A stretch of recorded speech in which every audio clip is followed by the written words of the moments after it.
Deep in the swamps of the southeastern United States, locals talk of large, ape-like creatures making themselves at home, far out of reach of even those who make the bayous home. However, unlike the Bigfoot reports in other parts of the United States, these creatures are smaller, more aggressive, and have only 4 toes. The locals call them skunk apes, but that's not the whole story. Come along with us at the Southeast Bigfoot Research Organization as we bring you up to speed on what is possibly America's most American cryptid, the Florida skunk ape. Good evening, everybody. My name is Kazari Iwakura, and I'm here with my guy, Jaster and Kaz. What's up, everybody?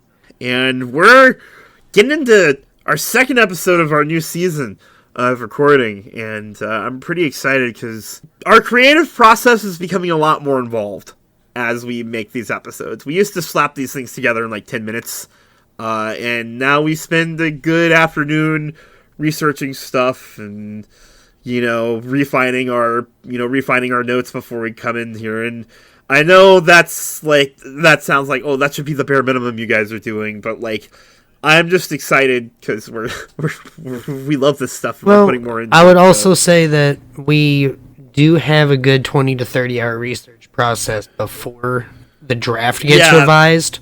Like, he's more talking about the draft revision process. I think at this point we've pretty solidly settled into the role of Jaster does a lot of research and getting the notes together, and then I get the draft kind of in order.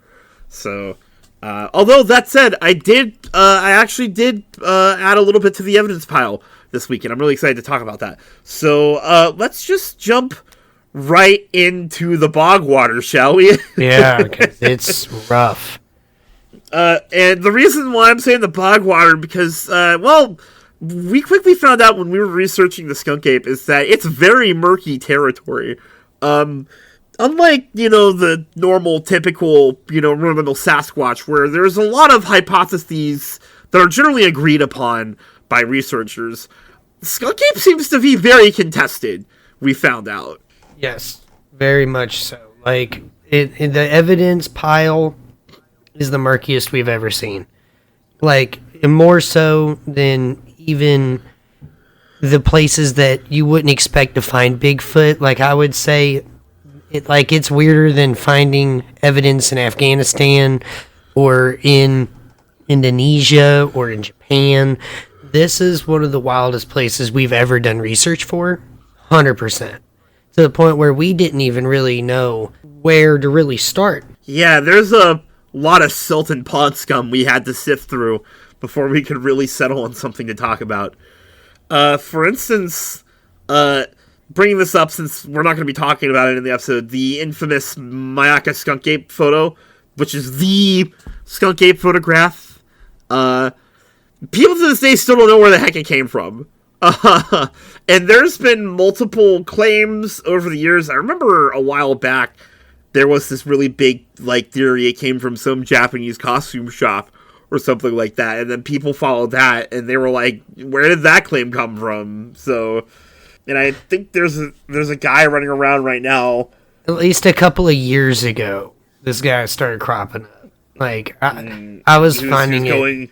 He was going, oh, I did it. It was me. I'm the skunk ape. Yeah, his name's Justin Arnold. And apparently he was running around Reddit claiming all these things. Now, he had a bunch of circumstantial evidence that claims that he basically used Photoshop to make the photos and then posted a fake story about it. Now, no one really knows where this dude came from. He's almost just as out there as Bob Hieronymus when it comes to people believing him. Because, as we know, Bob Hieronymus never had a good receipt for the supposed Bigfoot, suit that he had, which is rough. This guy also just has circumstantial evidence, so we don't know. But that is something you're going to find if you end up researching this topic online, is you're going to see this guy crop up a good amount. But that one's another one. It's really goofy. We turn to find out anybody that you try to listen to or research or find any sort of documentary on in the subject is also really out there. We got some Florida man shit coming up for you. Yes, we do.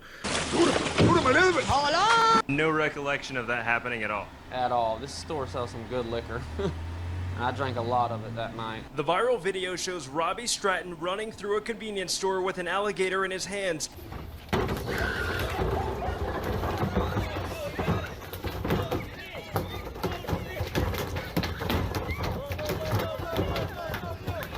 So before we really cover this topic in detail, I do want to note that when we say skunk ape, we are specifically referring to the hominid cryptid found specifically in Florida.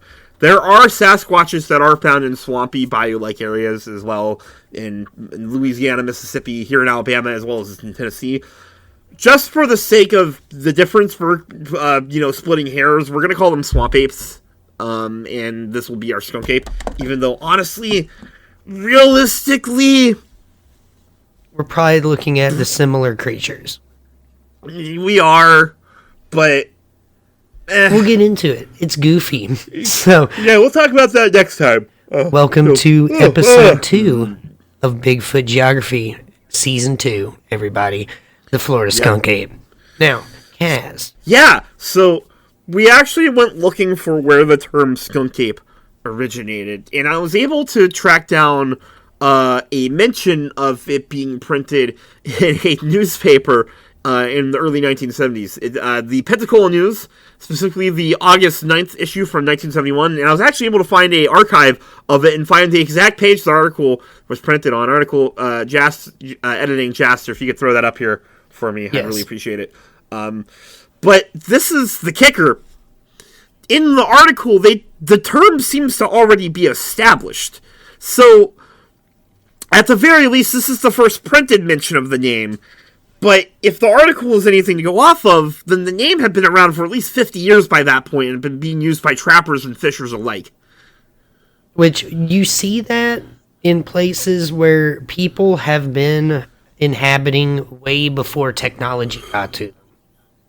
Like, you can definitely see that kind of a thing. Like, you see that a lot with, like, Native American tribes whenever they're starting to get their oral history written down. You'll see a lot of stuff like that. And you'll see a lot of parallels. And that's a part of why we really kind of feel like there might actually be something going on here, despite all the goofy stuff that happens. Yeah. So, in the article, God damn it, I hate that all these yawns come out of nowhere the moment we start recording, because I was fine while we were doing the draft. Oh my god. So an archaeologist by the name of H.C. Osman, who was a member of the Peninsular Archaeological Society, him and 3 other guys were out in the Big Cypress. Cypress? Cypress? Is it okay? It is Cypress? Yeah, that's what we call around it. February 1971.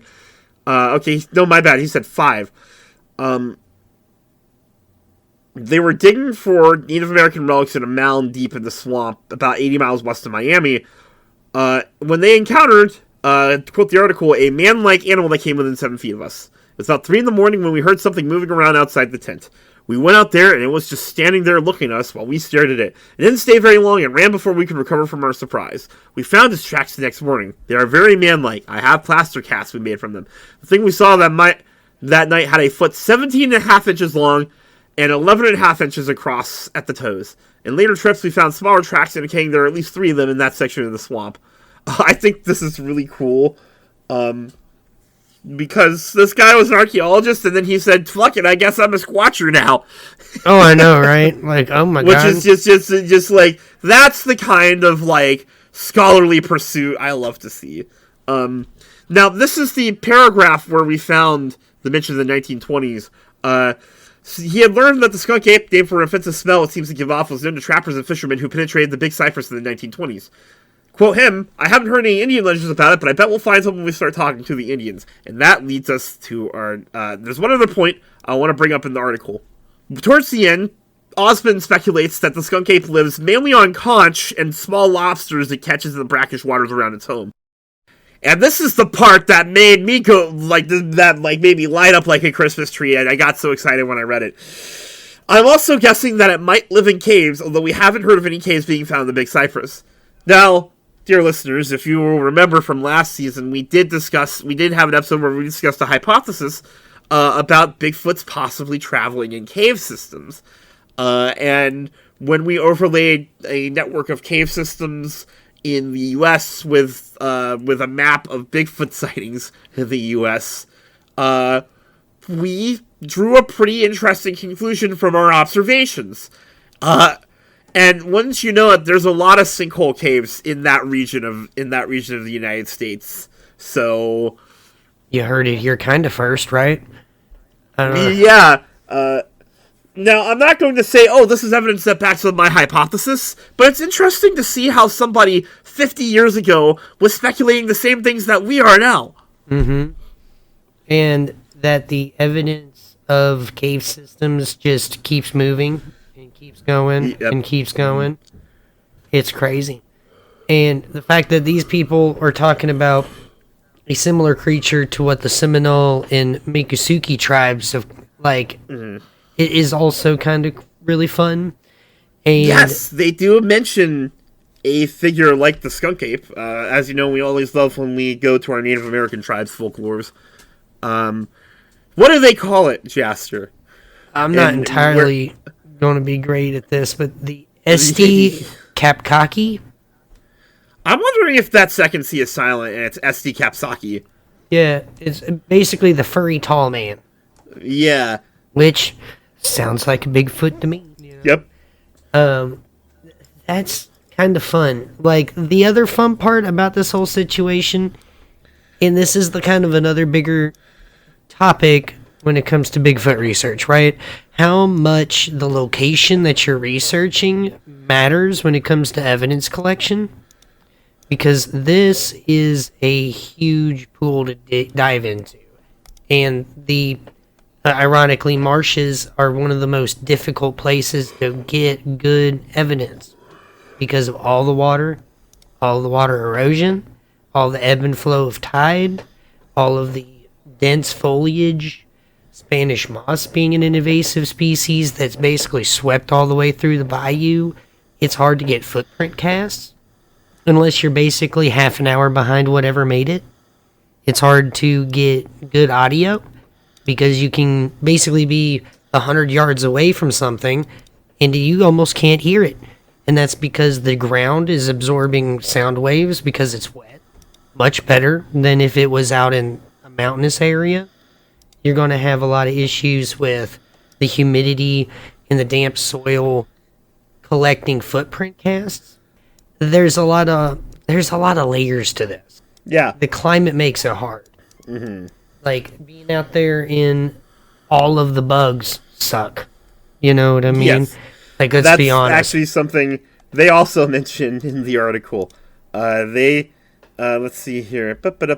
They said, Osmond said he made a few trips in the swamp this summer trying to see another skunk ape, but the mosquitoes and sand fleas and other bugs were so bad we couldn't stand it. We're waiting for cooler weather to get started again. Which just goes to show that this is a problem that has always persisted in research of this particular cryptid. Definitely. So I just want to say I'm super duper excited that I was actually able to dig out that article. Right. I like it whenever we get to see something from so long ago still having relevancy in a conversation that we're having today in 2025. Mm-hmm. Always interesting. Now, so that's a big hassle, right? We got people talking about this for 200 years. We've got one of the hardest climates to collect evidence for in the United States. We've got let's go ahead and talk about this a little bit. Let's get this out of the way. We have a huge influx of invasive species going into Florida, which we've never really seen before. We've got anacondas, pythons. We've got 3 different kinds of monkeys. We've got all kinds of endemic wildlife going on. You can do a quick Google search, and you can find these big crazy videos of snakes eating alligators out there. Yeah. The government has bounties on them. There's this really wild one of this big ass anaconda trying to strangle this even bigger fucking alligator or crocodile or something like that, and they're rolling back and forth It's crazy. Yeah, I wouldn't want to be out there. You know, that's crazy shit. Like, I don't know. And the fact that for a lot of people, they all like to tell you that, like, outside of the roadside encounters, most of these Skunk Ape encounters are way out there because people are using swamp boats and other types of marine craft in order to get where they need to go in the swamps. Yeah. That also means that some of these areas can't be accessed unless there's a higher tide or that part of the year. So, like, there's also issues with that. Like, can I actually go to the part that potentially has activity at the time of year that I can go out there because maybe the tide's low? Maybe the water's been drained. Who knows what's going on? It's one of the craziest, largest ecosystems in the entire United States. Yeah, absolutely. And so we've already got, and, you know, the dense foliage as a problem. Well, maybe we could save this for the latter part of the episode when we're talking about audio and stuff like that. Well, I'll highlight the bit that I'm thinking we can save on. Right there. There we go. All right. So you've already got, obviously, this, you know, the terrain being a problem. But then there's also the local culture itself, or as Jaster put it in our notes, the Florida man component. Why don't you take it away on this part, Jaster? Man, so, you know, whenever you start looking into the local reports of an area, one of the things that I like to do is also look at the local Bigfoot researchers, whether or not they're BFRO researchers or a part of another organization. Are they more of a Bigfoot influencer? Are they more of somebody that's trying to do something else for money that's related to Bigfoot? And, oh my goodness, when it comes to the Skunk Ape, it is wild. Like, I can see where people that write Bigfoot fiction make a lot of these, like, stereotypical Bigfoot, like, what's the word I'm really wanting to look for? Like the Scrooge McDuck type, where they're just trying to make money anywhere they can. So they got the fake camping trips, they got the fake evidence, they got the prints, they got the high-tech sound equipment, you know what I mean? The Scooby-Doo villain. Yeah, exactly.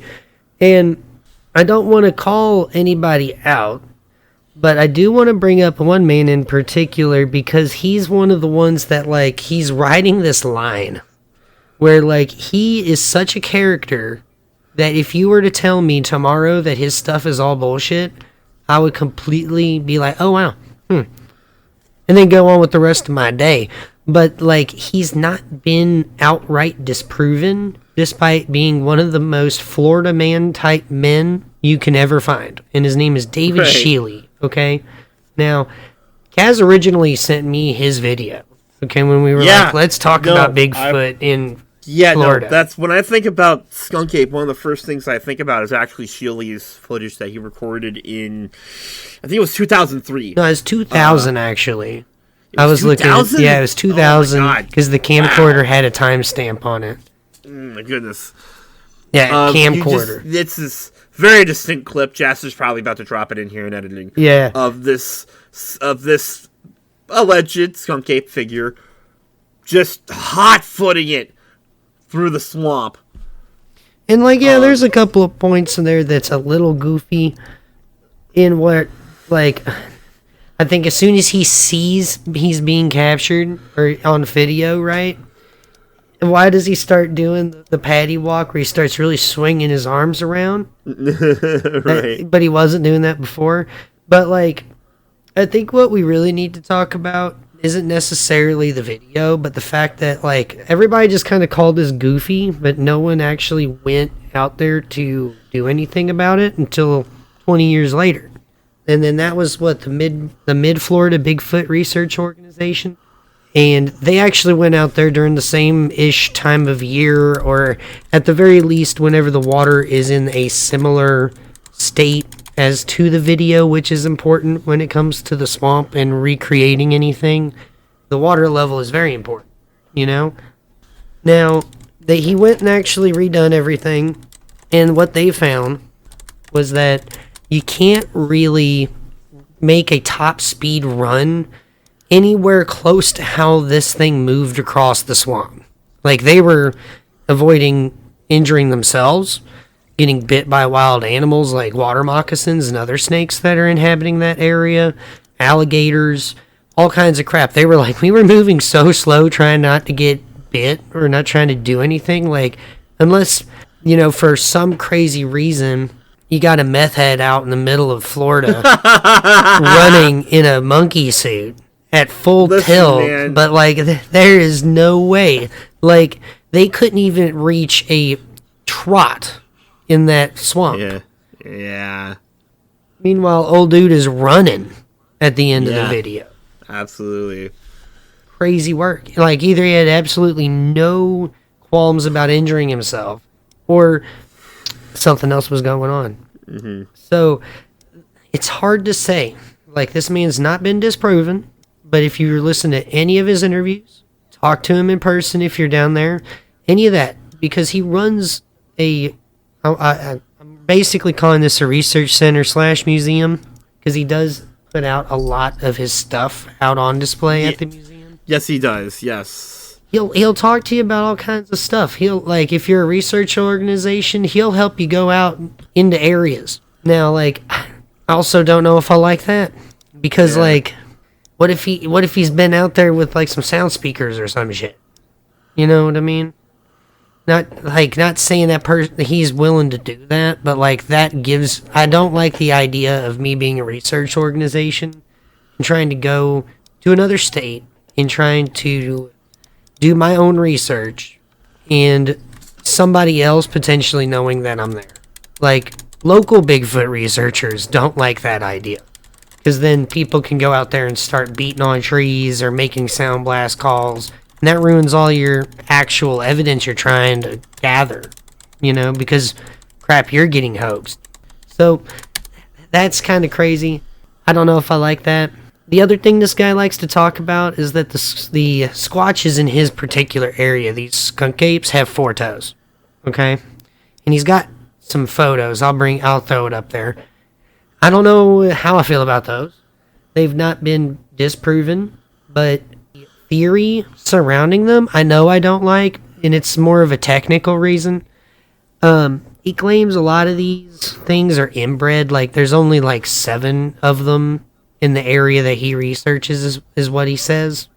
And all I have to say to that is, sure, Dave. Like, the Everglades National Park is one of the biggest national parks in the United States. Like, if there's any amount of them in Florida, like, I don't know how that would work. However, the biggest thing is that inbreeding does not make less digits. Inbreeding makes more. Like, that's just a proven thing in science. Like, if you've got inbreeding, you get all kinds of crazy stuff happening, but you don't get, like, 4 toes. That would be more of a adaptation, less so a mutation, if that makes sense. Now, there's other things about the skunk ape that make sense to me. The fact that they are smaller on average than their northwestern counterparts makes sense because of the northern gigantism theory that we've discussed before. The fact that something up north needs to be able to conserve its heat, so therefore it needs to be bigger. That makes sense to me. I do want to say, whenever you're looking at great apes species and how big they are and where they live, you'll see a lot more apes being smaller towards the equator. And if that's the case, you still see that here with Bigfoot, which is kind of crazy. Like, I don't know. I do want to say that there are other people in the Bigfoot world down there that are giving it a legitimate crack at this whole thing and being upfront and honest to the best of our knowledge, and at least from what we can. Now, I'd say the mid Florida Bigfoot Research Organization. Sorry, let me re-say that. The Mid Florida Bigfoot Research Organization is a better organization to look for than David Shealy, I would say, for legitimate research and trying to figure out what's going on. Not to say that you can't listen to everything he says, just you need a couple extra grains of salt when you're looking at anything that this guy's talking about. Because this guy is a character, let's be honest. Like, but that happens. You're going to find that anywhere in Bigfoot, right? I think a part of this problem with the community here in this particular part of the United States is just how compressed it is for how much the phenomenon is taking place throughout the state. Like, Florida is a relatively rural, overgrown state, so there's a lot of skunk apage going on, right? And that's a lot of square footage in that entire state's area, so you're going to get a lot of the local flavor, you know, when it comes to the people that join in, and how that shapes the phenomenon itself is really interesting. Like, whenever we went to Kentucky, like the Kentucky Expo, right, Kaz? How many people were like, the government's definitely in on it? Like, 100%. Yeah. It's like a Kentucky thing.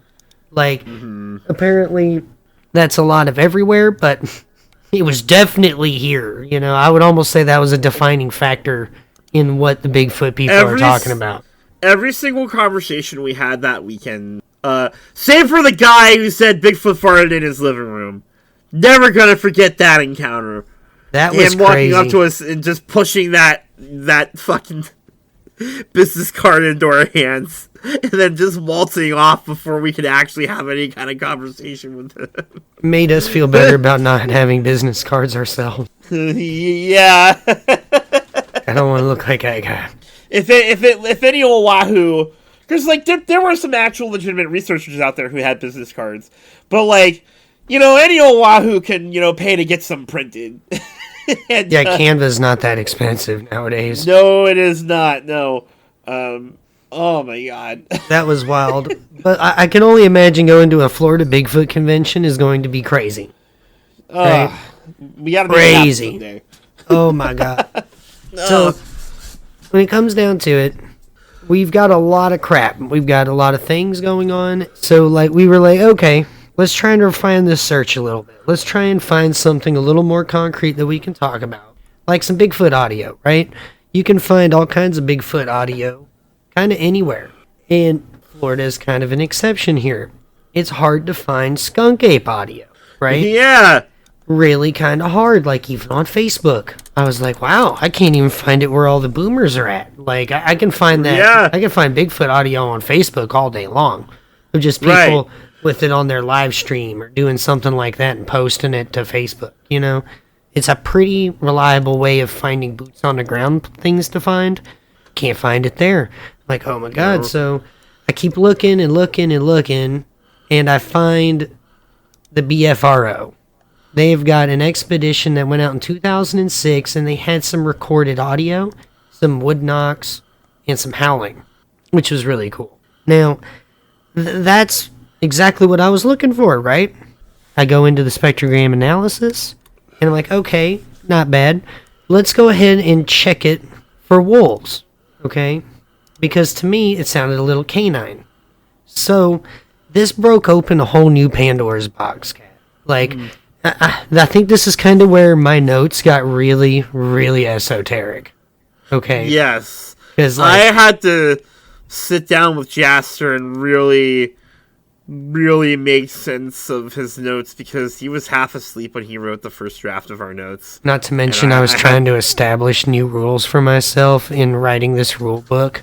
So I was trying to explain it out into explaining whatever was going on in my mind into something on paper to later refine was just not working out. And yes, I was happy. It was goofy. So, I'm sorry, I cut you off. Go on ahead.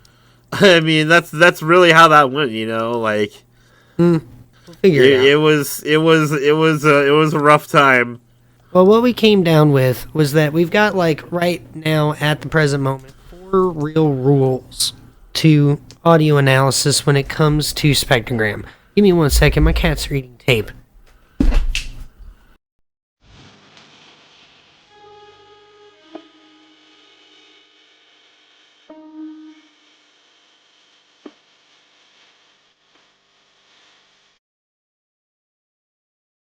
Put in the standby thing, you know what I'm saying? Okay, Yep. So we have 4 rules.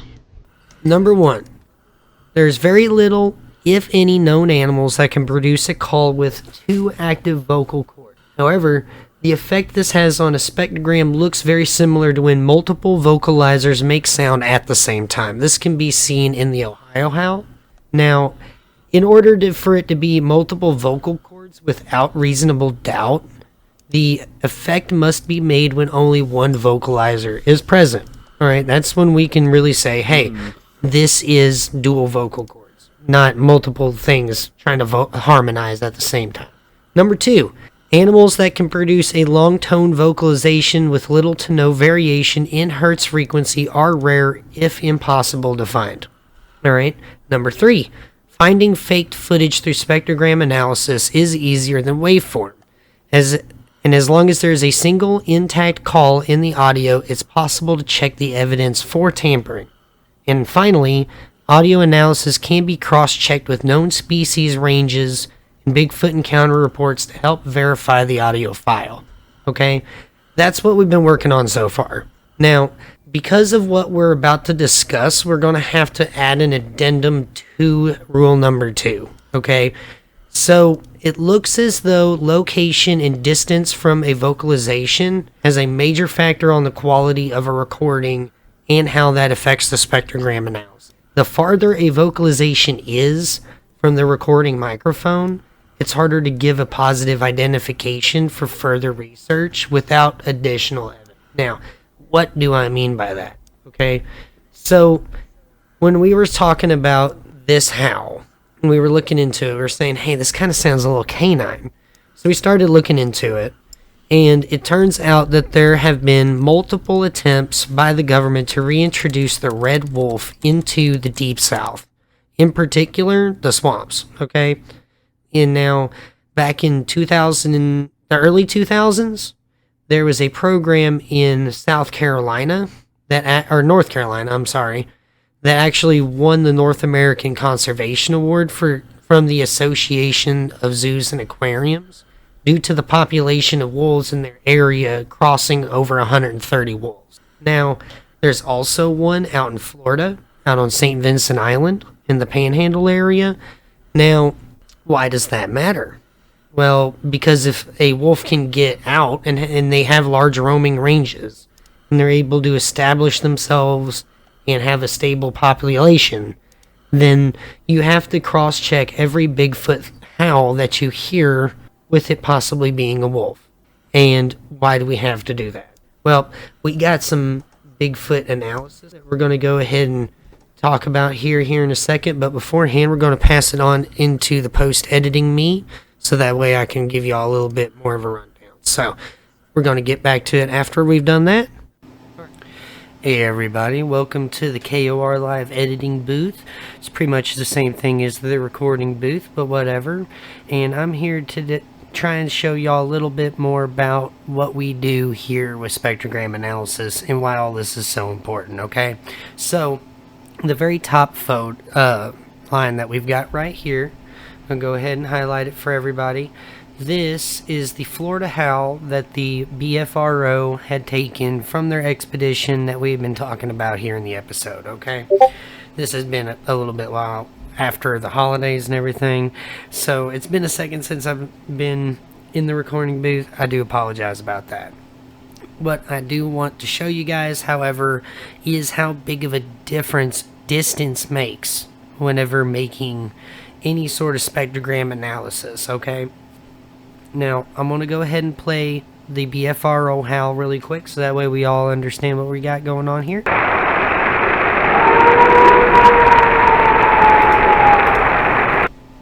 Alright, so when I first heard this howl, I thought it sounded a little canine.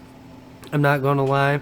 However, the other thing that really got me about this howl is that we like to talk about how Bigfoot howls have a very pitch perfect tone to them, where they like to go ahead and do this long plateau kind of effect for an absolute enormous amount of time, and you do not see that here in this howl. But also, I want to go ahead and play it one more time. I think the higher pitch part of it sounds canine to me. And that's what got me down this rabbit hole about red wolf populations in the Deep South. Now, in order to get any of that anywhere, we had to get actual red wolf howling. So I wanted to get a video that had a bunch of them doing it, so that way I had a bunch of different stuff to work with. And thankfully, I was able to find one, and in the back of it, we've got a little nugget, little gem hidden in the rough here. So let's go ahead and look at the red wolf howl.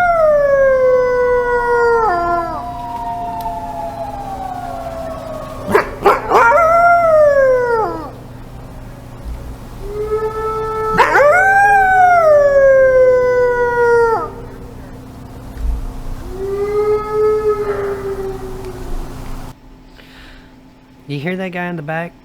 Alright, so that is what I want to talk about. So we've got multiple different vocalizers here in the Red Wolf audio. We've got the guy that's way up front right here. We've got him going off again. We've got multiple different family group individuals making howls. And then we have this little guy, this dude right here, who makes a second howl over here, okay? The biggest thing to note is that whenever you are close up on the audio, okay, you are looking at a bunch of different frequencies because the recorder is able to pick up these things at those frequencies. Whenever you go farther away, you start getting less and less pickup of said frequencies. You can see that here, where you see it reaching all the way to the top up there at 14,000 hertz, and then the farther away one only hits around 7,000. So that's at the very topmost part of where the spectrogram can visualize the recorder picking up the vocalization. Now, why is this important? Because it is almost impossible at this point, knowing that, to make a positive identification on a species unless you have extra information. And that's kind of the point of spectrogram analysis anyway, right? Like, it's here to help clarify something that happened, but it almost always has extra stuff associated with it. You almost always hear about encounter reports or something else that had happened in the area, or maybe even with that, you might have extra stuff happening with an expedition that's happening in the area. The biggest thing to understand is that we can't really use this for everything. And with that, I do want to go ahead and throw up the Ohio howl, alright? Because I'm going to kind of make a point that kind of just contradicts myself. Let's go ahead and slide that back in there and get it become the center point focus of what we got going on here. So down in the bottom, the Ohio howl has absolutely crazy long vocalizations, okay? The wolf vocalization in the middle is only maybe half, maybe even a third of what you would see here on the Ohio howl, okay? That is a part of the determining factors that helps you eliminate things, right? Now, if the Ohio howl was only maybe, say, half as long, it would be even harder to determine if this was a canine or not, outside of listening with your ears and being like, that doesn't sound like a canine, because it would pick up on similar frequencies. Now, with that, I want to go ahead and just say that it's a tool that needs to be used sparingly. It needs to be used with a grain of salt. Like, yeah, we go through these all the time. It does shed extra light in a way that people haven't seen before, but you have to go through multiple layers of verification before you can adequately say, hey, this is strange, right? So what makes me think this isn't necessarily strange is the fact that this is almost just as long as the red wolf howls over here in the middle. And even then, the wolf howls at the very end look very similar, and they dip off almost at similar intervals. where you can see a similar scaled slope with the dip in both of these. The Ohio howl does not present the same thing. It has long plateauing howls. Something that you don't see in a wolf because they don't have the air capacity to do that. So, I'm not entirely convinced that what the BFRO found down there in Florida was strange. However, the footprints that they had came back with are certainly strange. And there's a whole lot more to going on with this whole swamp squatch situation. But we're going to go into that later. But thank you guys for sticking around with me in the editing booth. Let's get back to the show. Alright, so Kaz, what do you think of what we've got going on here with the Red Wolf audio? I guess I'll go ahead and make sure I got it pulled up so that way you can see it on the stream. So, what's your thoughts? Well, I mean, obviously, I am all about, being able to recognize, potential false positives. Like I just had a segment last episode where I talked about being able to admit when we're wrong. And honestly, I think this is a pretty compelling theory here, and I say theory because we have evidence. I'm a bit of a stickler for this term. It's a hypothesis when you don't have anything to back it up, and it's a theory when you can prove it. And I think this is a pretty solid theory we have right here. So, comes down to it. If you can't get it close when it comes to recording audio, like if it's happening 100 yards or plus away from you, it's going to be much harder for somebody to be able to look at that spectrogram and say, hey, I know what species that is. Because it all starts to get muddled at range. And you can see that in this comparative audio that we've got here in the bottom of the red wolves howling, multiple of them at multiple distances. It's really interesting. Now, what we've got is that in 2-6, they definitely caught something weird out there in the woods, and it seems to be a wolf. However, how do we really think that's a wolf? Because we're listening to this, we're hearing it, we're like, that sounds more like a canine howl than an ape or a human type howl. How do you quantify that besides the evidence of your ears? Right? Not through a spectrogram. That's going to be a little hard. Now, what does this mean, though? Is that, did this Bigfoot expedition kind of just crap out and not really have anything? No. They actually came out with 18-inch footprints that are actually larger than the ones that David Shealy reportedly gets all the time out in Florida. They are finding Bigfoot prints that are much more in line with the kind of prints that we find all over the U.S. That's important, I think. The howls might be one thing, but you need multiple kinds of evidence whenever you're trying to build a case for something that you don't have a taxonomic specimen for. Now, I don't think that Florida's making it easy for us, Not when it comes to the people that are trying to get into the game.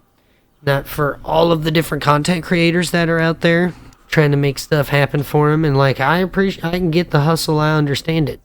But, it doesn't help us actually look at anything and think, hey, do we have something strange? Do we have a hoax? Do we have something that we can explain in science? It just makes the water murkier. And that doesn't help anybody. So, other than being able to say, hey, we don't accurately have a way of establishing species outside of a certain range in audio, where does this really leave us? I think it's important to note that whenever you're listening to things, that you can kind of say, hey, does this look like or sound like a type of animal that I've heard before? Right? That's a part of bioacoustics. Waveform audio is another thing that we got to listen into a little bit more. Thankfully, there are programs that help you, like Merlin and iNaturalist, right? Those are communities that can actually help you identify stuff, and those are important tools for us to utilize. Now, we're going to continue wandering around the swamps here, because, to be fair, I need to remodel those. I'm saying it was rough trying to get it all the way from Alaska back to Florida. Yeah, we, Oh, man. oh. Not good. Yeah, So, dude. what are we gonna do next, Kaz? So I had an idea. We were talking about it. I think we're gonna kind of continue hanging out in the swamps here and just get out of Florida. Now, I was wanting to do the Honey Island Swamp Monster because that one is an interesting case, and I wanted to run this out and have a trilogy episode with a adjacent cryptid that isn't like the kind that we normally talk about. But we're going to let that kind of be a thing. We're going to hang on to that one until later. Now, other than that, Kaz, what are you thinking? Like, is there any closing thoughts that you have on this episode before we kind of wrap it up? I just cannot stress enough how much just like even the most basic of local research will get you. Looking into local newspapers, calling museums in the area, anything like that. I really genuinely think that if you're willing to do the legwork, you will be rewarded for it. We've seen it before. Remember when we called about that, when you called about that, that Bigfoot kidnapping a guy's bride bit? Yeah, that one was a wild story. Like, I want to talk about that when we get a little bit more evidence, stuff to kind of substantiate one way or another. That was a fun one. Like, but it's okay to talk to your local net harassing them, you know? Yes. Keep an inquisitive mindset, people. And you never know. You never know what you might find. It's a wild world that we live in out there. But with that, I think we're going to go ahead and wrap up this episode of Bigfoot Geography. We appreciate you guys coming on by. If you like what you hear, you can give us a like, comment, subscribe, all that kind of stuff helps us out. Thank you very much. I'm Jaster Land. And I'm Kazario Okora. And we are the Southeast Bigfoot Research Organization. Y'all have a wonderful night. Bye-bye. Bye-bye.